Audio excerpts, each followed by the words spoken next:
tell me about how the kids are reacting to the books, especially the ones who, you know, didn't come from a reading background and they're really into these books. How are they reacting to them?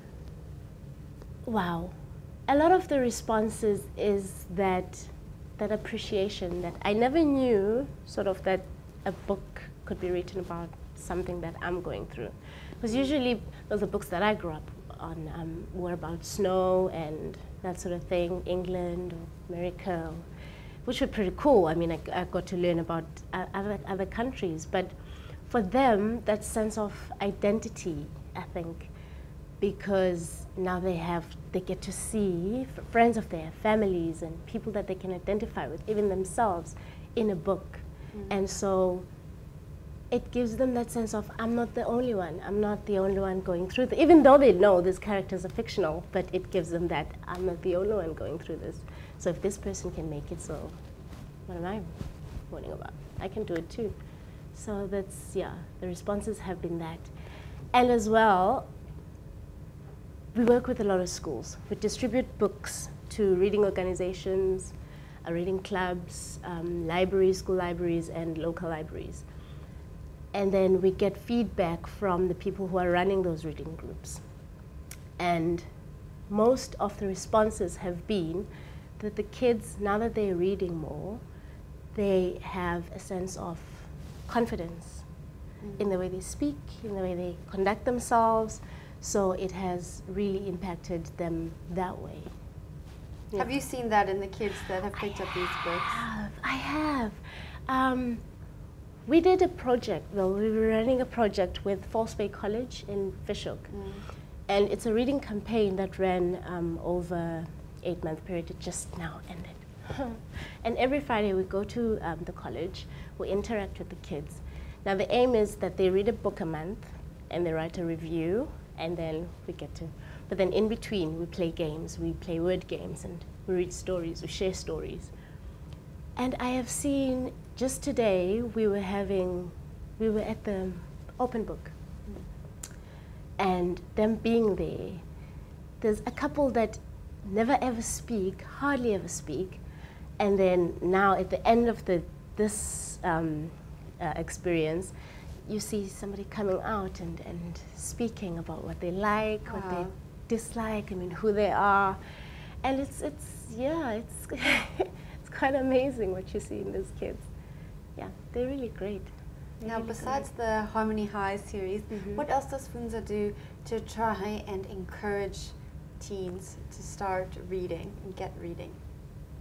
So we have a platform, a Mobi site, fundza.mobi, where they can go online and read. They can use their feature phones, tablets, their smartphones.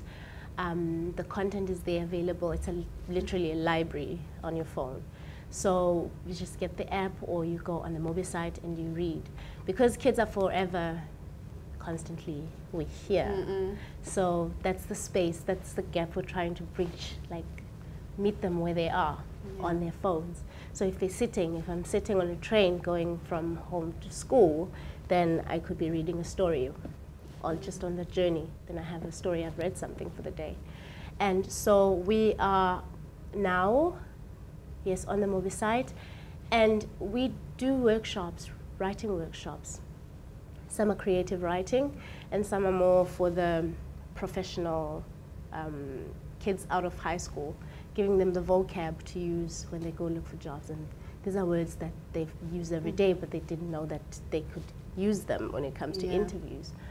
And so in every space that we are, we always try to push the read for pleasure, read for pleasure. If you don't have access, go to a library, get yourself a card, become part of that community.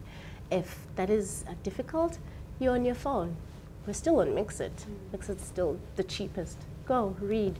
So I think we're just trying to bridge that gap when it comes to the technology side, that they find it on their cell phones. Do you think that young people in South Africa, or even in the world today, are complacent when it comes to reading? I would say, unfortunately, yes. Unfortunately, yes. And it's, personally, I would draw it from, because you go to school, and school has a certain way of teaching, and you have to learn certain things. And everything else outside that doesn't necessarily matter. Your school work is your main focus. So when it comes to reading, it is a chore because we associate reading with books, tests and exams, and a teacher that comes to enforce. So it's not really our thing. It's like for old people. So that's why we don't do it. And yeah, so that's where the challenge then comes in, and then we have to ask ourselves questions like, then how do we solve this? How do we make reading fun and accessible and all those things? And maybe the complacency would just, How do we make reading fun and accessible? I don't know, come to Jennifer's show and sing and dance, talk about Fundza. Basically, yeah. Seriously though, that is the honest truth. We make reading accessible, one, and the content, most importantly, I have found, the content has to speak to the audience. I mean, if you're writing for teens, and especially teens that do not have the reading culture, we cannot be coming with things, I don't know, about ships and whales and let them things read. They've never experienced. Yes, let them read something that touches them, and then once they've got that going, then they can read other things that they're interested in. Maybe they'll find those from stories, we don't know. So we just make it fun and not for old people. And we make it hip, we make it happening. So yeah. Do the kids you work with inspire you? All the time. All the time. I have amazing writers that I work with from all across the country, and most of them I have never met, but we have this relationship where you read something that somebody's written and you go home and it's still inside you, and because I work in trying to make the writing come alive and be better, I take their stories with me. And I used to take my laptop too, but then I found, okay, no, I have to draw the line somewhere. So I take the stories with me and mull them over, and then come back in the morning. I'm frantically sitting there, I don't talk to anybody, giving feedback.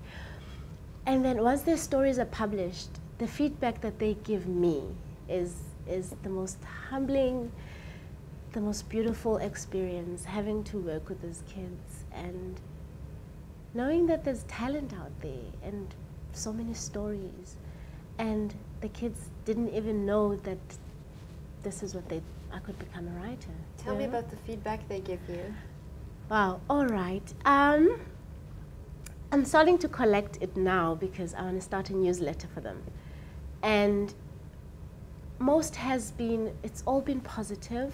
Well, there's been some glitches. But mostly it's the confidence that they get from having their stories published, their poetry published, their essays published, and having somebody else comment, because that's what the space provides, other people to read your material and to comment on it, say what they feel, how it affects them, and have dialogue, an open dialogue on that in that space online. And having people say big ups, this is great, great writing, beautiful writing, we want to hear more, we want to see more from you, we want to read more from you. So keep bringing these stories, that is one of the best feedback. It's like they're just happy, they want to do it more, like, yeah, help me, I want to get there, I want to get to that next step, that next level. So it's been great, it's been fantastic. Zimkita, for anyone who wants to learn more about Fundza, how can they get involved? How can they find you? Yes, find us. Okay, we're everywhere now. We're on Twitter, we're on Facebook.